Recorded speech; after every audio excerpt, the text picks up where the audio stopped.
மூர்த்தி சுவாமி ஸ்வயம்பு மூர்த்தி மணல் லிங்கம் காஞ்சிபுரத்தில் எப்படி இருக்கோ அந்த மாதிரி பிருத்திவி லிங்கம். பிருத்திவி என்றால் மணலாலே செய்யப்பட்ட லிங்கம். செய்யப்பட்டதுன்னா தேவர்கள் ஆச்சார நியமங்களோடு கூடி சுவாமியை மனதை ஒருநிலைப்படுத்தி பூஜை செய்யும் போது ஏற்பட்ட லிங்கம். இந்த தீண்டா திருமேனி தொடாமல் பூஜை பண்ணுறதுனால தேவர்கள் நியம நிகழ்ச்சியோட பூஜை பண்ணதுனால கலிபுரத்தில் உள்ளவர்கள் எல்லாம் அதே மாதிரி அந்த ஆச்சார நியமம் முறையாக பூஜை பண்ணால் சுவாமியோட லோகக்ஷேமமாக இருக்கும் அப்படின்றதுனால சுவாமியை தொடாமல் பூஜை பண்ணுறோம். அதனால தீண்டா திருமேனி அப்படின்னு வழங்குறது. இந்த மூர்த்தி தலம் தீர்த்தம்னு சொன்னேன். அதை போல இந்த திருவிக்கோள க்ஷேத்திரத்தில் இப்போ நாம் தரிசிக்கின்ற சுவாமியானது திருவிக்கோளநாதர் அப்படின்னு பேர். இந்த திருவிக்கோளநாதர் வழக்கமாக இருக்கக்கூடிய கோவில் இருக்கக்கூடிய சோமாஸ்கந்தர் அப்படின்னு தான் சொல்லக்கூடிய சுவாமி. இந்த சோமாஸ்கந்தர் ஆண்டுக்கு ஒரு முறை, அதாவது இந்த ஸ்தல மகிமை காட்சின்னு பிரம்மோத்சவம் சித்திரை மாதத்தில் சித்ரா பௌர்ணமிக்கு முன்றாடி சித்தா நட்சத்திரத்தை பிரதானமாக வைத்து தீர்த்தவாரியாக வைத்து அதுக்கு முன்பாக 10 நாள் உற்சவம். அப்படி சித்தா நட்சத்திரத்துக்கு முன்னால் 5 நாட்களுக்கு முன்னால் 5ஆம் நாள் உற்சவம். மிருகசீர நட்சத்திரத்தில் கொடியேறி 5ஆம் நாள் உற்சவத்தை அன்னைக்கு பிரபல உற்சவம்னு ஸ்தலமகிமை காட்சி.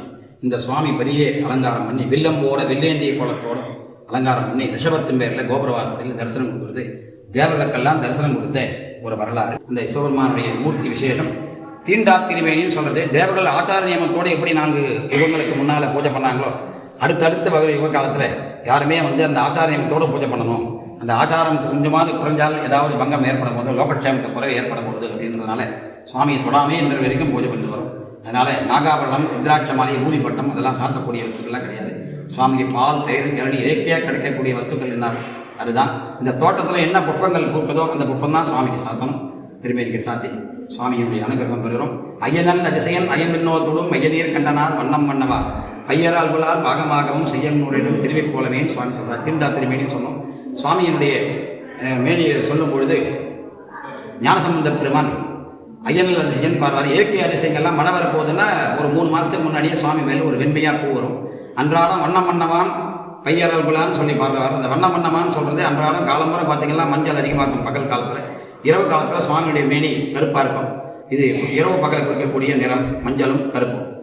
இதாவது மழை வர காலங்களில் சுவாமி பேரில் ஒரு பூ போன்ற சூரியன் போல, சந்திரன் போல, இலை போல, கொடி போல ஒரு வடிவமானது ஏற்படும் வெண்மையாக. இந்த வெண்மை வந்துதானா அந்த வருஷம் நல்ல மழைன்னு சொல்லலாம். வெண்மை வரலைன்னா குறைவான மழை. வெண்மையாக சுத்தமாக வரலை அப்படின்னு சொன்னால் ரொம்ப பஞ்சம்னு சொல்லலாம். உலக யுத்தங்கள் ஏற்படும் போது அப்படின்னா சுவாமியுடைய மேனி சிவப்பாக இருக்குமா. அடியேனுக்கு முன்னாடி ஒரு 10 தலைமுறையாக அந்த ஊரில் வாழ்ந்துருக்கோம். பெரிய தலைமுறையாக பூஜை பண்ணிட்டு வரோம். சுவாமியை பார்க்குறோம், தரிசனம் பண்ணுறோம்.